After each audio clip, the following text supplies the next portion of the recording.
سلام دوستان مهربان، نوار از خانه خدای به خاطر خدا، فقط به خاطر حاجیام نوار پانک نشد. بعضی راه بلدا بیننش، بعضی حاجی که میان در همین کوچه ها میمونن گشنه و تشنه.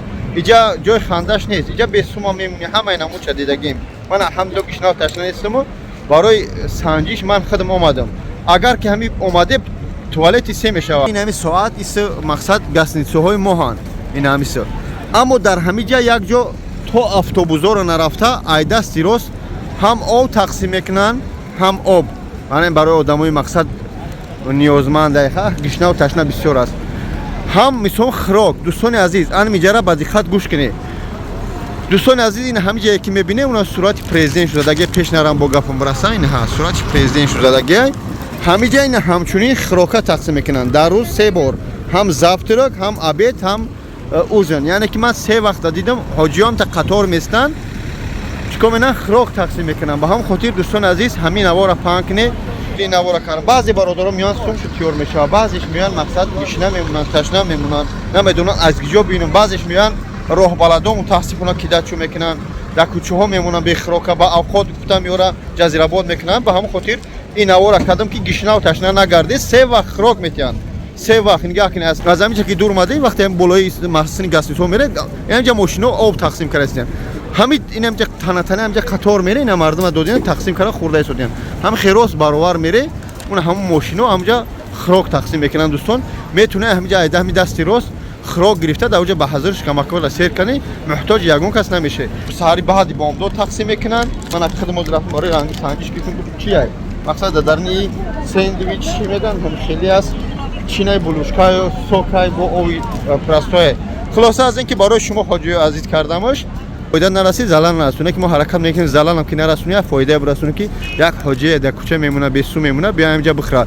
اینجا ای بیزوش نه همه قطار میستن خوش رواق ان شاء الله میان خروکاشون پالوچت میکنن. رحمت خدا رحمت برای باوریتون برای همه خدمت ان شاء الله هر چی میکنیم با خاطر خدا میکنیم. حسبنا الله نعم الوکیل. چی میگه پروانه داریم ما حرکت میکنیم که یه فایده به جامعه با مردمی توجیه برسونیم. خدا نگهدار برای کار برای حج عمره فقط چیکار کنید دوستان عزیز در همین 16 اتوبوس زنگ بزنید. خدا نگهدار. اینا ما خوراک گرفتیم با میریم. الحمدلله ما خوراک بلد هستیم. خورد خوراک ما به همین عقب نوار بمون خیلی خورد خوراک داریم. با نگه چیه پای خدا نگهدار. دوستان عزیز ان شاء الله دینا ما گوسفند با قتل رسوندیم ذبحش کردیم. الله نصیب باشه. خورد شما بزنیم ان شاء الله. اینا اوقاتو برادر عزیز میتونی به حاضر بیای بچه‌ها در جای هستی در خدمت شما شرکت زمزم را این گوسفند دیدین قتل کردگی ذبحش میگن ذبح کردیم خیر کردگی برادر اینا. بیا بچه‌ها بگیری ماشاءالله نه پاور مونای خورد سالاد پاتوجیکی بگو سالاد ملاز آب تربوز خربوز نان سیب کوکاکولا حضرت انشالله در خدمت این برادرها با کمانده تماشا کنید.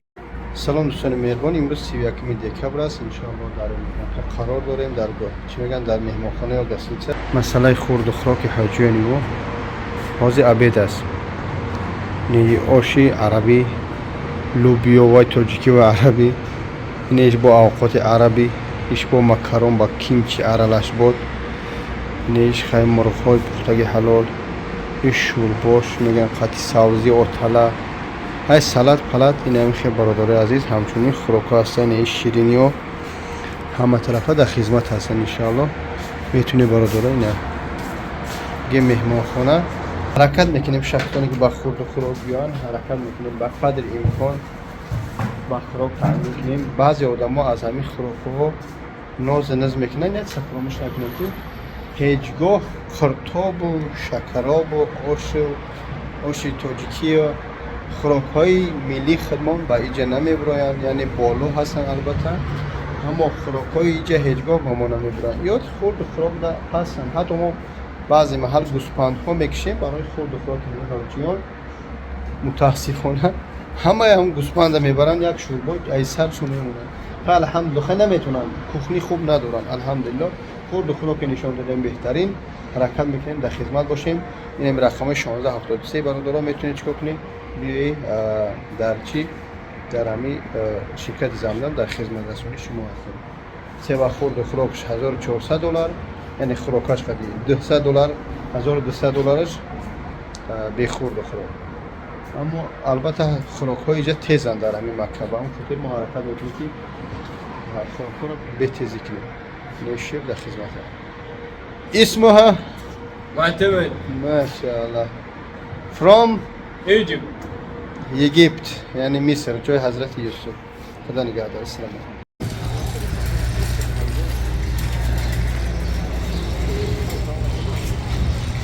این گوسفنده خرید کردیم.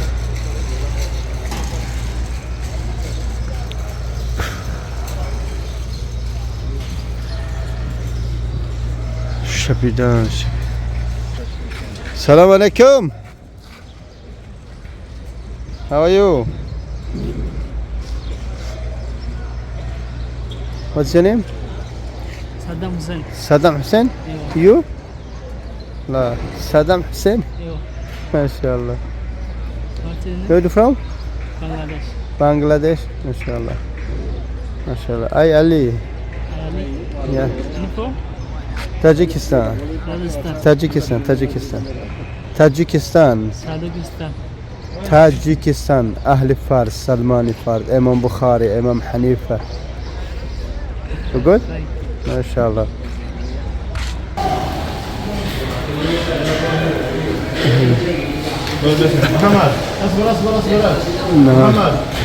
دوستان عزیز ما چیکار میکنیم در تلگرام میپردیم در تلگرام بینش که جب یوتیوب مقام شد.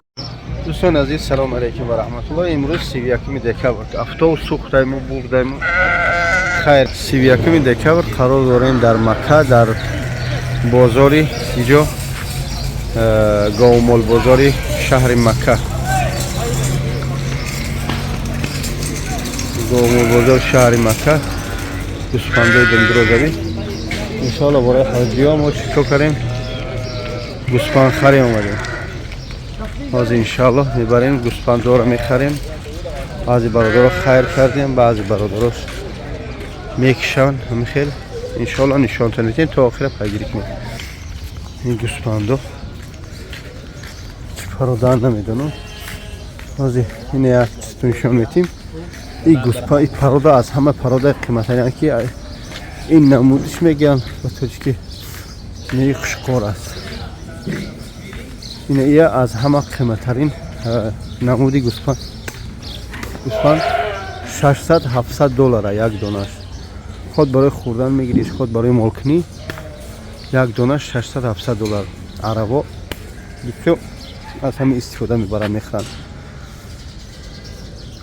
به حد قیمت است 1000 نمود هست این نمودش پول سرخان همش یعنی که بره های نر خوش میگم این خزانش یه شتگی هست یا اون باشه یه کارگروش کار پرسونی همه سلاجه اینا با این نمود است بچه های ما کفته هستیم باید 3 گوسفند بگیرن چند تا بگیرن کفته رفته هستیم یا شایجه آوردیم باید خالیش کنم همین ها رو خرید فروش میکنم ارزان میفروشن میخرن با میخیلده نه نمود دیگه هسته یا بی دو مشاهده می چی درازه گو استراحه داره میریش فروخته خلاص کرده مرغ نگاه داره پاشو دابولوش پاشو برماده هستی میریش بزیچو بزرشون فرقی هم اینو ببینید نرخ نوا آیدی گوسفند ها شب و شب دوام داره نرخ کده سیده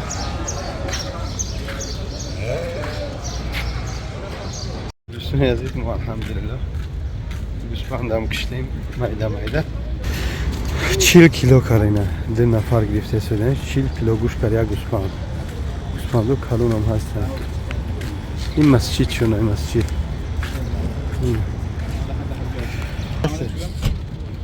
گوسفند تیپیت کردیم بچه ها خطی مایده مایده 40 کیلو گو میکنه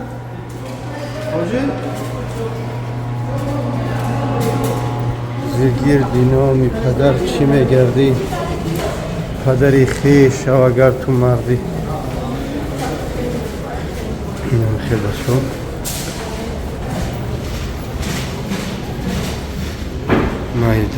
مایده حرام باش تیگر بسم الله ده کسی نه هیلا برده زنگ گوسفنده های مو مایده رفت اینا بچه عربا را می آوردی